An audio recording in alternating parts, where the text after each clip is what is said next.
durante las madrugadas. El testimonio que quiero dar a conocer está basado en el Salmo 91, específicamente en los versos 5 y 6 que dicen: No temerás al terror nocturno, ni saeta que vuele de día, ni pestilencia que ande en oscuridad, ni mortandad que en medio del día destruya.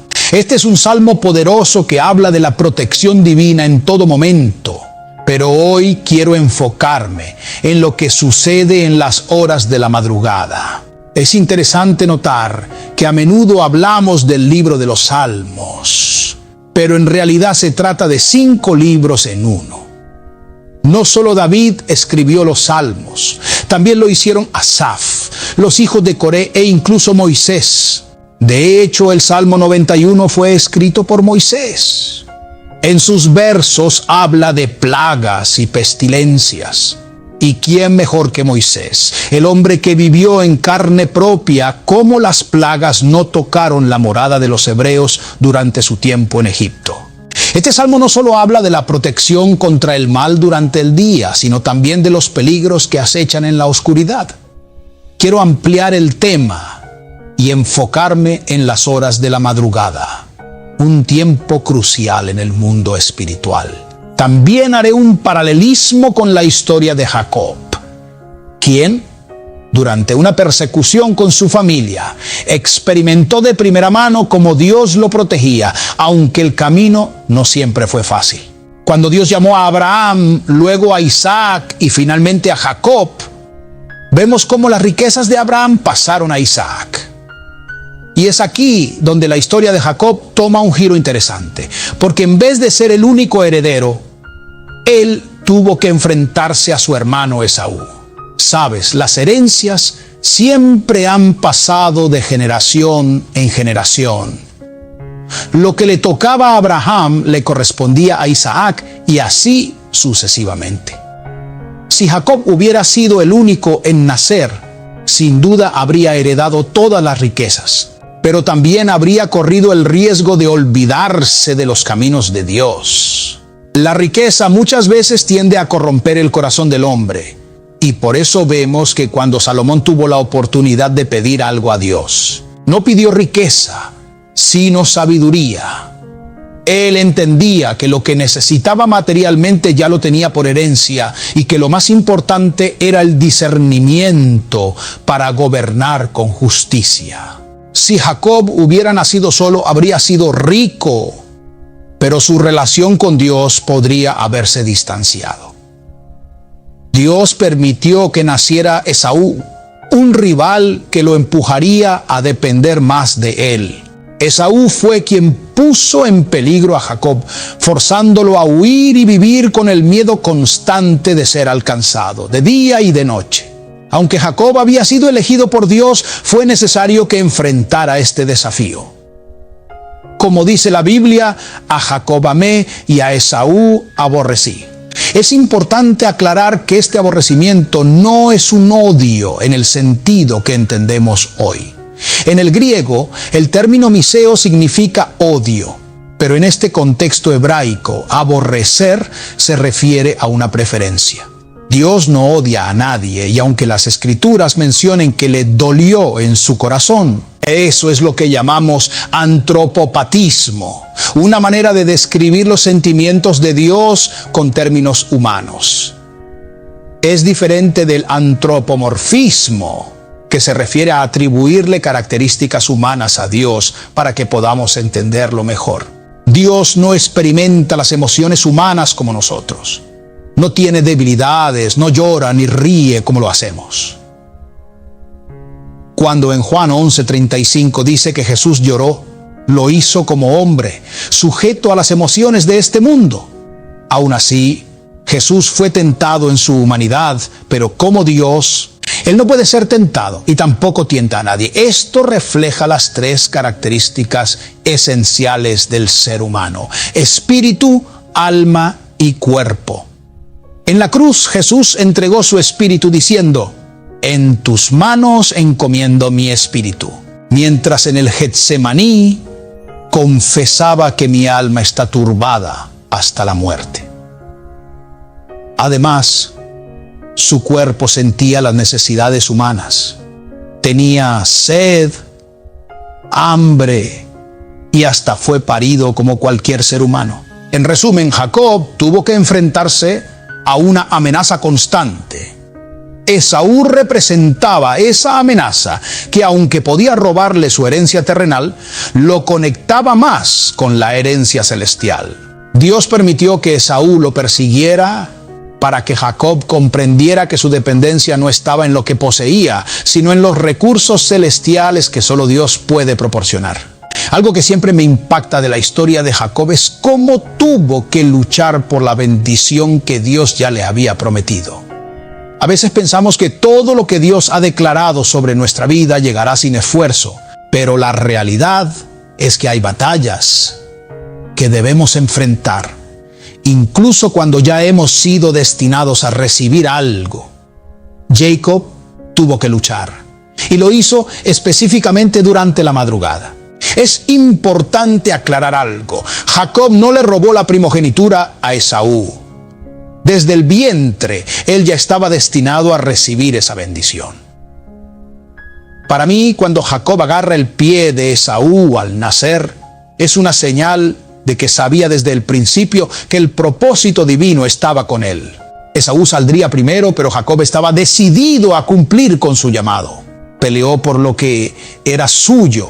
Pero esa pelea no fue solo física, fue espiritual. La Biblia nos dice que Jacob se encontraba solo cuando comenzó a luchar con el ángel. Aquí hay un punto clave. Dios a menudo quiere tratar con nosotros de manera personal, en un tiempo de intimidad.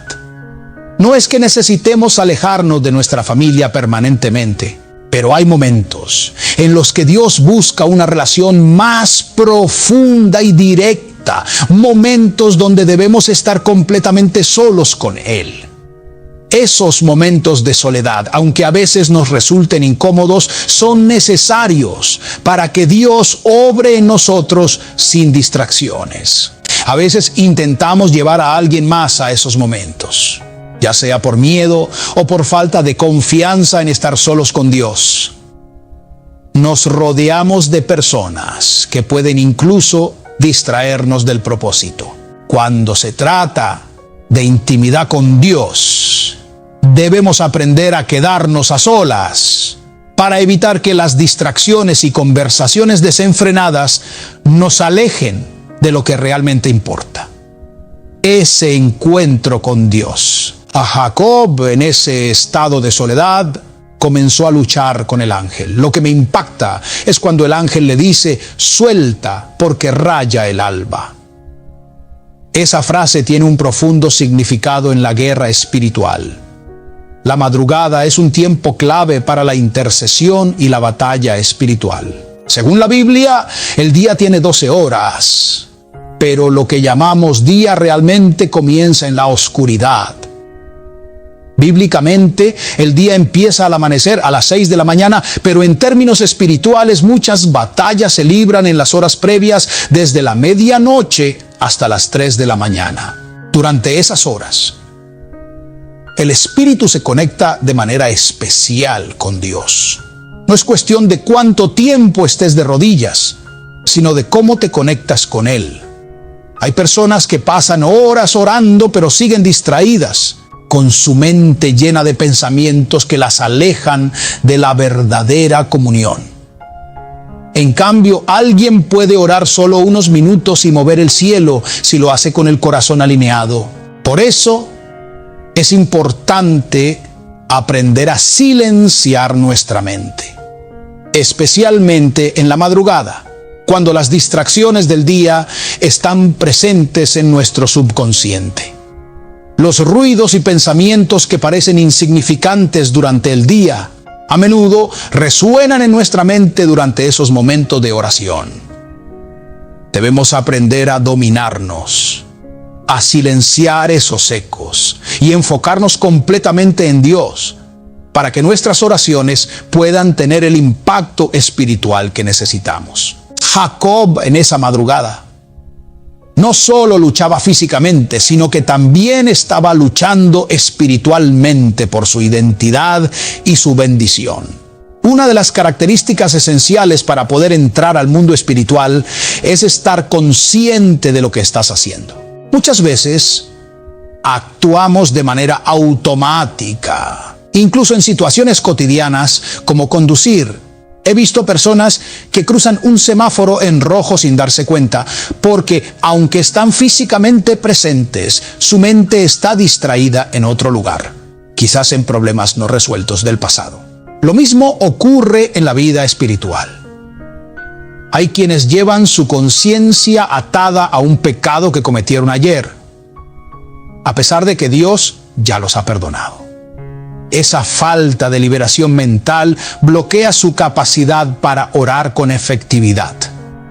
Sin embargo, entre la 1 y las 3 de la mañana, se entra en una etapa especial, conocida como la etapa de la misericordia, en la que Dios visita la tierra. Según estudiosos, ese mismo horario fue cuando Dios visitó a Adán y le preguntó: ¿dónde estás? Era una costumbre de Dios pasearse entre ellos. Antes, Adán y Eva escuchaban la voz de Dios dentro de ellos mismos, pero tras pecar, esa voz se convirtió en algo externo que los perseguía. La Biblia menciona que Dios se paseaba por el jardín. La palabra pasear implica andar sin rumbo fijo. Después del pecado, esa misma voz que antes los guiaba internamente, los asustó desde fuera. Adán le confesó a Dios que tenía miedo y se había escondido. Lo mismo sucede hoy en día. Hay personas que, aun estando en oración, sienten miedo, como si una presencia estuviera observándolas. Esa sensación puede ser tanto de un espíritu maligno como angelical. Es por eso que siempre digo que no todo cristiano ha visto un ángel. Ver un ángel requiere de un nivel de madurez y humildad espiritual. Algunas personas no los ven, pero los perciben. Nuestra intuición puede captar cosas que la conciencia no alcanza a ver.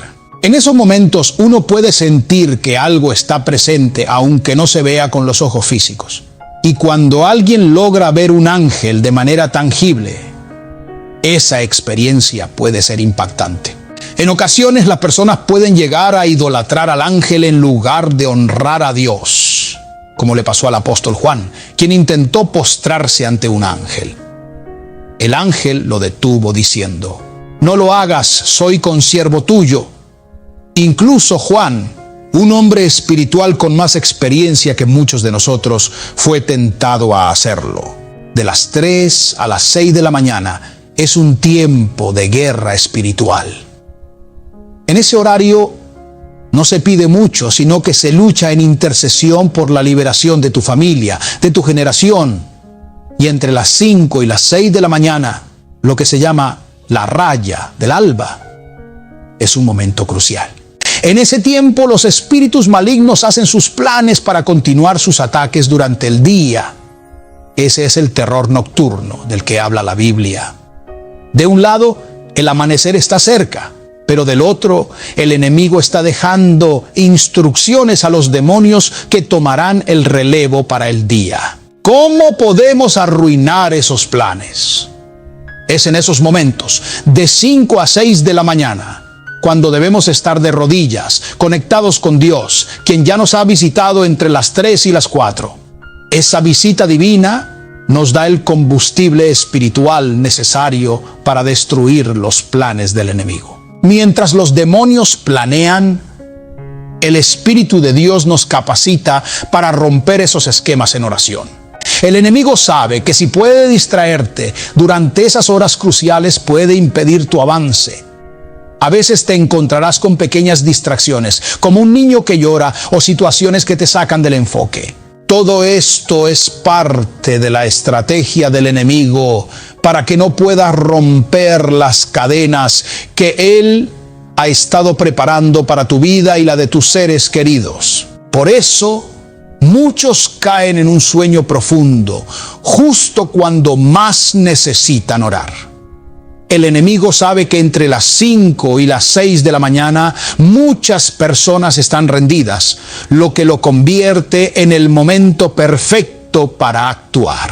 Pero si permaneces en oración, reprendiendo los planes de la tiniebla y clamando por tu familia, puedes evitar que esos ataques tengan efecto. Cuando entras en oración profunda, especialmente en la madrugada, es como entrar en una batalla espiritual en la que tienes que romper con las ataduras del enemigo. Al orar de 5 a 6 de la mañana, por ejemplo, estás interrumpiendo los planes que los demonios han dejado para sus relevos, los cuales continuarán atacando durante el día. Es como si en el ámbito espiritual estuvieras reemplazando a un guardia nocturno. Si yo soy el guardia de turno y mañana te toca a ti, debo dejarte instrucciones claras de lo que ha sucedido para que sigas con el trabajo. Pero si llegas y no encuentras nada, quedarás desorientado y tendrás que improvisar. Así ocurre en la guerra espiritual. A medida que avanzas en tu tiempo de oración, Dios te lleva a otro nivel. Hoy oras media hora, mañana 1 hora, pasado mañana 2 horas, y mientras más oras, más te elevas espiritualmente. Sin embargo, al mismo tiempo, el enemigo también intensifica sus ataques. No te enfrentarás siempre a las mismas fuerzas. El espíritu inmundo que primero te atacó puede traer a otros 7 espíritus peores. Mientras tú subes en la oración, el enemigo también escala en su ataque. El problema es que cuando bajas tu tiempo de oración, el enemigo no baja su rango de ataque. Por ejemplo, si has estado orando 2 horas diarias y luego decides bajar a 1 hora por cualquier razón, como una fiesta o una distracción, el demonio que te ataca no baja de nivel, sigue con la misma intensidad. Ahí es donde empiezas a sentir que, aunque oraste, el ataque sigue siendo fuerte. Eso es porque tú bajaste el nivel de tu oración, pero el enemigo no disminuyó su ataque. Por eso es vital que mantengas la constancia en la oración. Si bajas de nivel, te vuelves vulnerable, pero el enemigo sigue igual o incluso aumenta su fuerza. Así es como Satanás toma ventaja cuando dejamos de orar o reducimos nuestro tiempo en comunión con Dios. Como dice Pablo, para que Satanás no gane ventaja alguna sobre nosotros. El enemigo observa nuestras debilidades y cuando bajamos la guardia lo aprovecha. El enemigo no sabe todo, pero observa y deduce. Si ve que alguien pasa 4 horas al día hablando por teléfono, por ejemplo, sabe que esa persona es una presa fácil. Así como hay relevos angelicales que nos fortalecen en el espíritu, también hay relevos demoníacos que buscan atacar nuestra vida. ¿Cómo sostengo esto bíblicamente? Hay cosas que, aunque no están explícitas en la Biblia, las podemos entender por revelación. Moisés, por ejemplo, no estuvo presente en el Edén, pero pudo escribir sobre Adán y Eva. Estas son verdades espirituales que se comprenden por la revelación de Dios. Así, los que conocen el poder de la intercesión saben que lo que estamos hablando aquí no es un cuento ni una fábula, sino una realidad espiritual. La oración en la madrugada es crucial porque hay opresiones demoníacas que operan en ese tiempo. A las 3 de la mañana, los brujos están haciendo trabajos en los cementerios, invocando espíritus malignos. En la oscuridad, invocan entidades como Ogún Batala o los Guedes, ofreciéndoles comida en las tumbas. Pero nosotros, en el nombre de Jesús y por la sangre de Cristo, podemos contrarrestar esas fuerzas. Mientras ellos realizan sus trabajos de maldad, nosotros debemos estar en oración, reprendiendo y destruyendo esas obras malignas. Es un combate real. El poder de la oración no es algo superficial. Es una guerra que se libra en los cielos y en la tierra. Si los brujos no duermen, ¿qué hacemos nosotros durmiendo? La Biblia nos enseña que los hijos de la luz deben ser más sagaces. Si los brujos no descansan en su maldad, llevando ofrendas a sus dioses, ¿por qué los creyentes habrían de estar inactivos? Estos brujos llevan pedazos de batata y bizcocho a los espíritus en los cementerios. Mientras tanto, nosotros, los hijos de Dios, a veces dudamos en invertir en lo que fortalece nuestra vida espiritual. Es triste ver cómo algunos evangélicos gastan grandes sumas en tecnología, comprando celulares carísimos, pero se resisten a invertir en una buena Biblia. Es un contraste absurdo. Compran un teléfono de última generación, con la manzana mordida y 3 cámaras, pero siguen usando una Biblia vieja, con páginas faltantes. Y cuando les entregan un micrófono para ministrar, lo hacen sin haber pasado tiempo en oración, tirando enseñanzas sin fundamento y confundiendo a las personas. El problema no es la falta de recursos, sino la falta de prioridad. ¿Cómo es posible que se invierta más en tecnología que en el estudio profundo de la palabra de Dios? Hay quienes predican sin haber buscado a Dios en la madrugada y luego lanzan juicios sin conocimiento, hablando de cosas que ni entienden.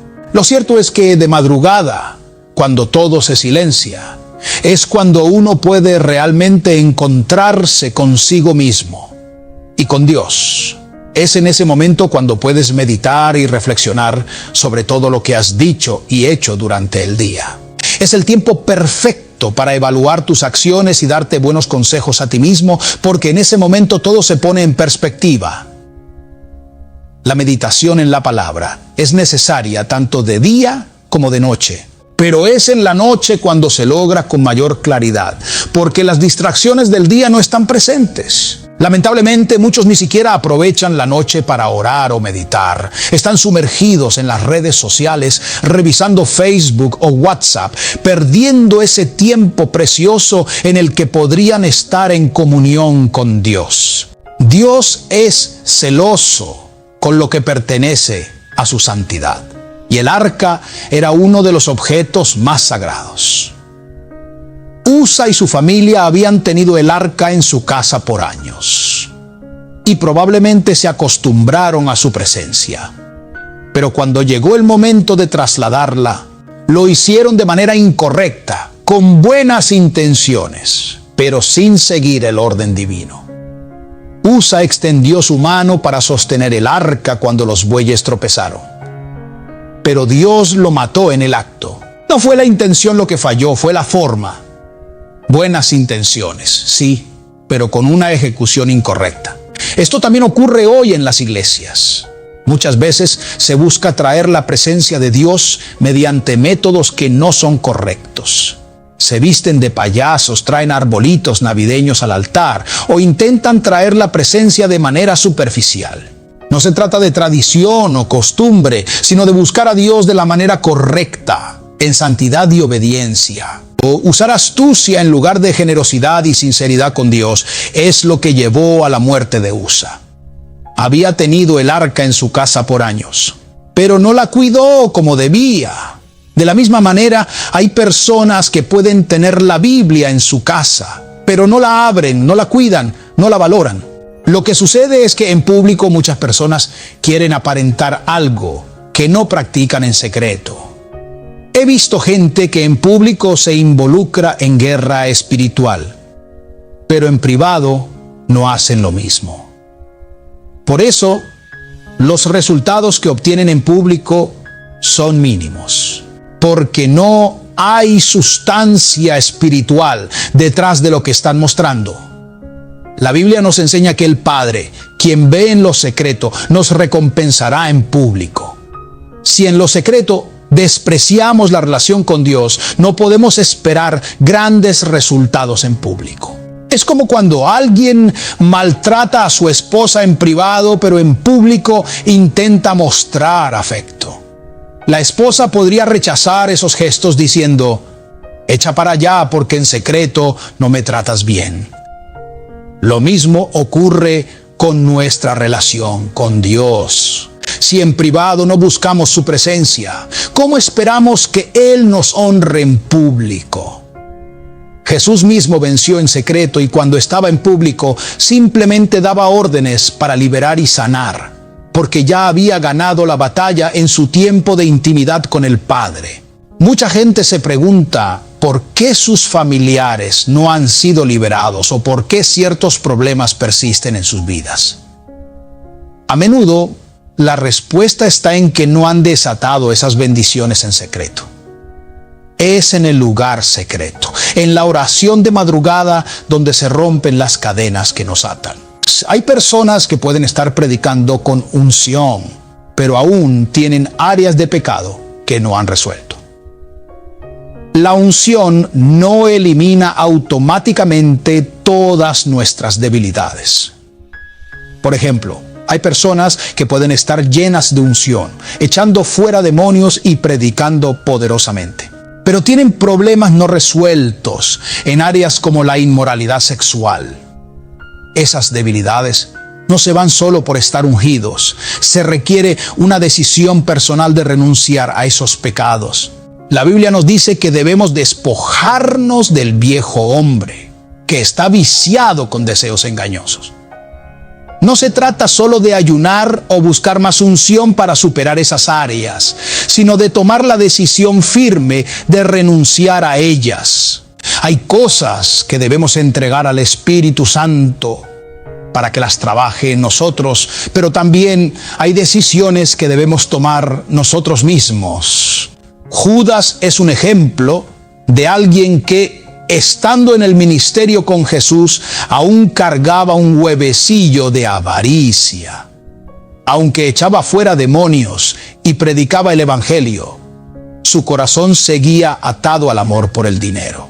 Eso demuestra que la unción no quita necesariamente las debilidades, sino las entregamos a Dios. La etapa de anonimato es crucial para el creyente. Es donde Dios nos destruye para luego reconstruirnos. En esa etapa, Dios trabaja en nuestro carácter. David, por ejemplo, no pecó mientras estaba en el anonimato. Sin embargo, cuando se hizo público y famoso, fue cuando más cayó. El anonimato es el tiempo en que Dios nos moldea. Pero muchos quieren salir antes de tiempo y por eso salen incompletos, teniendo que regresar a buscar las partes que dejaron atrás. Algunos buscan ganar notoriedad rápidamente, invitando a personas conocidas para estar cerca de ellos, pero Dios conoce las intenciones del corazón. No se trata de hacerse público sin estar preparado, sino de permitir que Dios complete su obra en lo secreto. Él es quien escudriña los corazones y las mentes. Y al final nos recompensará según nuestras obras. Dios sabe todo, incluso antes de que una palabra salga de nuestra boca. David dijo, antes de que la palabra llegue a mi boca, ya la conoces, Jehová. Es impresionante pensar que Dios ni siquiera necesita esperar a que hablemos. Él ya sabe lo que diremos, porque ve lo que está en la nube antes de que lo descarguemos. Dios no se sorprende con nuestras acciones o pensamientos. Él ya conoce el resultado incluso antes de que lo pensemos. Es por eso que Él es el principio y el fin. Dios ve el final antes del comienzo y nos envuelve con su conocimiento en todo momento. En cuanto a lo que muchos hacen en público, hay quienes organizan actividades no para glorificar a Dios, sino para promoverse a sí mismos. Predican no tanto por las almas, sino para llenar sus propios bolsillos. Al final, su enfoque está en la ofrenda que recaudarán. He visto cómo muchos hablan mal del pastor o de la iglesia que los invitó, pero no mencionan las bendiciones que Dios derramó. Algunos incluso están dispuestos a pagar vuelos y otros gastos solo para conseguir una agenda llena de predicaciones, pero no están considerando las consecuencias en su vida personal. Aquí es donde las prioridades se tuercen. Por ejemplo, si tienes una familia, debes entender que no puedes estar fuera todo el tiempo. Tu esposa e hijos no necesitan que seas un predicador en casa, sino que seas esposo y padre. El traje de predicador tiene que quedarse afuera cuando entras en tu hogar. Tu esposa no necesita que le hables en lenguas, sino que llenes los botellones de agua, que la ayudes con las tareas cotidianas. Si pasas demasiados días fuera, dejas un vacío en tu hogar. Y Satanás puede aprovechar esa oportunidad para sembrar discordia en tu familia. Hay momentos en los que las flechas del enemigo, los dardos encendidos, atacan directamente a la familia. Si el esposo se va por 30 días, su esposa podría sentirse sola, abandonada. Y el enemigo aprovecha esa oportunidad para hacerla dudar. No basta con estar físicamente lejos. Hay que estar espiritualmente presente. No podemos permitir que el enemigo nos saque ventaja en esas áreas. Las saetas que vuelan de día y los ataques nocturnos son reales. Y si no estamos atentos, podemos ser instrumentos para que el enemigo siembre discordia en nuestros hogares. Jacob dijo: no te dejaré si no me bendices. Y aunque tenía riquezas, esposas e hijos, lo que buscaba era una bendición más profunda, una identidad. Muchas veces nuestras bendiciones no vienen de lo que hacemos en público, sino de lo que Dios trabaja en nuestro corazón en secreto. Hay quienes llevan nombres que no les corresponden en el ministerio. A veces las personas en la iglesia nos ven haciendo algo bien, como tocar un instrumento o predicar, y nos asignan un rol que Dios nunca nos dio. Dios nos llama a caminar en nuestra verdadera identidad. No todos están llamados a ser músicos o bailarines, aunque lo hagan bien. Dios puede haberte constituido profeta, pastor, evangelista, maestro o apóstol, pero el hombre puede intentar ponerte otro título que no te pertenece. La verdadera bendición está en caminar en lo que Dios ha destinado para ti desde antes de que nacieras. No podemos aceptar nombres o roles que no vienen de Dios. En la Biblia, el nombre de una persona estaba íntimamente ligado a su identidad y destino profético. Por ejemplo, Samuel significa Dios oyó, Daniel es el amado y Jesús es Salvador del mundo. Cada nombre refleja el propósito divino de esa persona en la tierra. Así como Jesús es el Salvador del mundo, nosotros, que tenemos a Cristo dentro, podemos ayudar a salvar los mundos individuales de las personas al alinear sus mentes con la verdad. Cuando Jacob despertó en esa madrugada y luchó con el ángel, lo que realmente estaba buscando era una identidad, porque hasta ese momento no la tenía clara. De hecho, para obtener bendiciones, como una ofrenda de su padre, tuvo que adoptar la identidad de su hermano Esaú, disfrazándose con su ropa. La Biblia nos dice que Isaac, al tocarlo, reconoció el tacto de Esaú, pero la voz era de Jacob. Aunque llevaba la ropa de su hermano, su voz lo delató. Eso mismo pasa hoy. Hay personas que, aunque se vistan como cristianos, su voz y acciones los delatan. No importa cuánto te disfraces o intentes aparentar, Dios siempre conoce tu verdadero ser, tus intenciones y tu corazón. Dios conoce nuestras intenciones desde el principio. Puedes disfrazarte de lo que quieras, pero Dios siempre sabrá quién eres realmente. Hay un ejemplo claro en la Biblia con Acab, quien se disfrazó para ir a la batalla. Sin embargo, aunque estaba disfrazado, una flecha lo alcanzó porque no podía escapar de los planes de Dios. Lo mismo ocurre con nosotros. Aunque intentemos aparentar algo que no somos, Dios nos ve y nos conoce en lo más profundo. Cuando el ángel le preguntó a Jacob su nombre, no lo hizo por falta de conocimiento, sino porque cada vez que alguien le preguntaba, Jacob mentía para obtener lo que quería. Decía ser Esaú, cuando en realidad era Jacob. El problema fundamental de Jacob era su falta de identidad. Esa falta de identidad lo llevó a operar en un nivel que no le correspondía. Esa falta de identidad es lo que también vemos hoy en muchas iglesias, donde algunos líderes no tienen clara su función o propósito, y eso los lleva a actuar fuera de lo que Dios les ha asignado. Pablo, al ver a Timoteo con dudas sobre su identidad en Cristo, le aconsejó: procura presentarte como obrero aprobado por Dios, que no tiene de qué avergonzarse. Muchos tienen vergüenza de lo que Dios les ha dado, de su llamado. No puedes avergonzarte de ser pastor, profeta, evangelista o maestro. Hay quienes incluso se avergüenzan de llevar la Biblia en físico y prefieren tenerla en el teléfono para que no los vean con ella. La identidad es crucial para cumplir el propósito que Dios nos ha dado. Sin una identidad clara, terminamos operando en posiciones ajenas o tratando de agradar al mundo, en lugar de cumplir con el plan que Dios tiene para nosotros.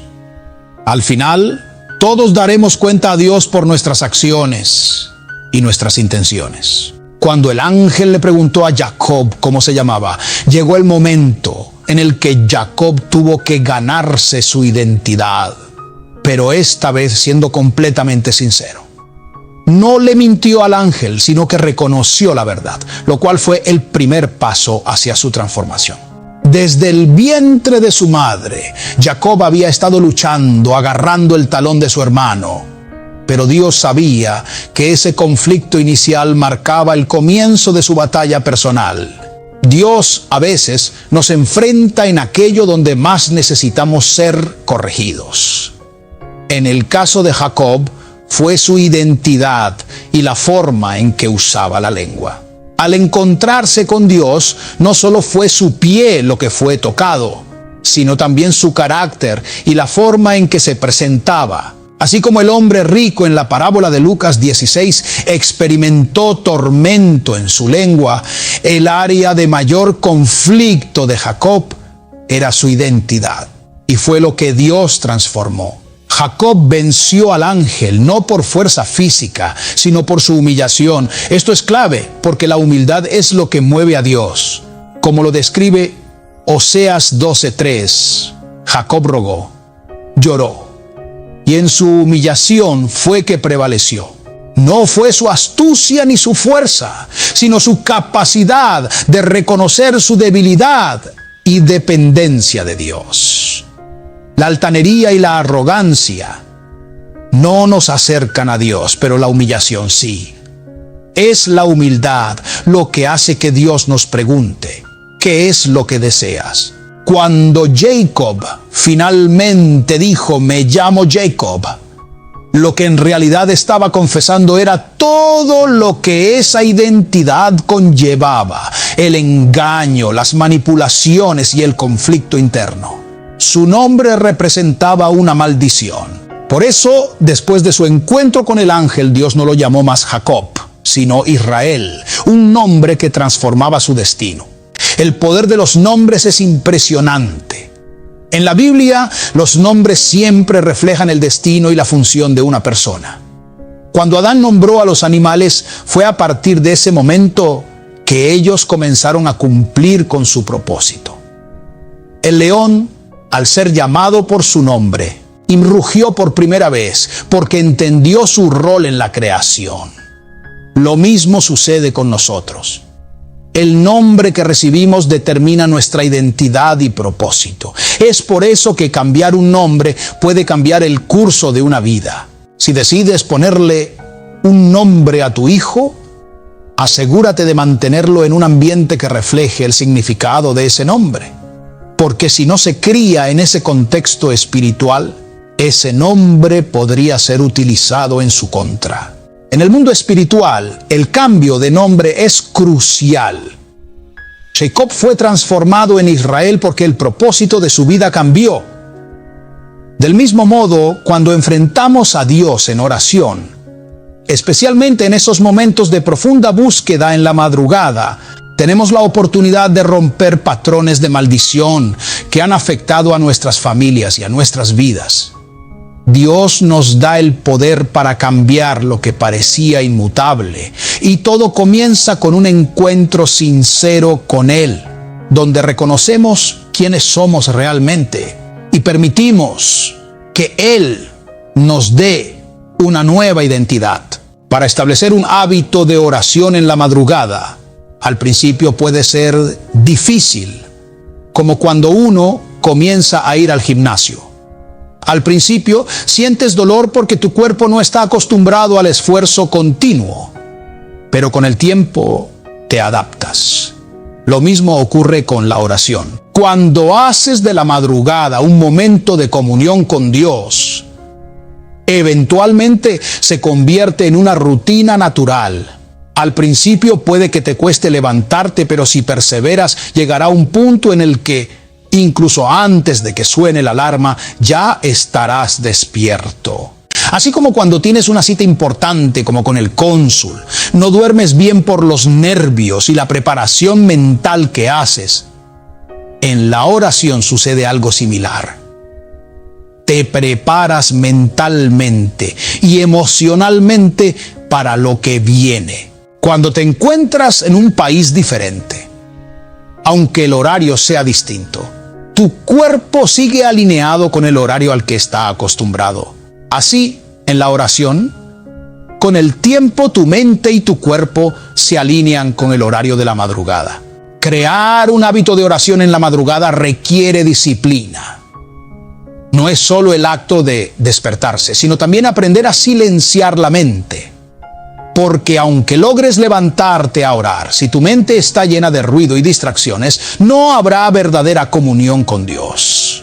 Este hábito, aunque difícil al principio, te conecta con Dios de una manera más profunda. La oración en la madrugada es un espacio de silencio y encuentro íntimo con Dios, donde puedes escuchar su voz con claridad y donde tus pensamientos se alinean con su propósito. Dios les bendiga a todos los que han sintonizado este mensaje. Mantengan la fe firme y sigan construyendo este hábito poderoso de oración. Que Dios continúe edificando sus vidas a través de esta plataforma y les guíe siempre en su camino. Querido hermano y hermana en Cristo, si deseas que ore por ti, no importa el problema que tengas. Dios ya conoce tu situación. Déjame en los comentarios tu nombre y el país desde donde ves o escuchas este video y yo estaré orando por cada uno de ustedes. Ay, amados, si este poderoso testimonio ha edificado tu vida, revelado verdades a tu alma, impactado tu espíritu y promovido crecimiento espiritual en ti, te invito a que le des me gusta a este mensaje. Comparte estas palabras con tu familia, amigos, en tus redes sociales y en grupos de redes. Difunde este testimonio entre los hermanos en la fe y también con aquellos que aún no conocen a Cristo, para que puedan ser transformados por estas revelaciones y que Dios utilice este mensaje para abrir sus ojos espirituales y llevarlos al arrepentimiento de sus pecados y hacia la salvación en Jesús. Si este mensaje ha resonado contigo, si ha alimentado tu espíritu, por favor, dale me gusta, suscríbete al canal, compártelo y déjame tus comentarios.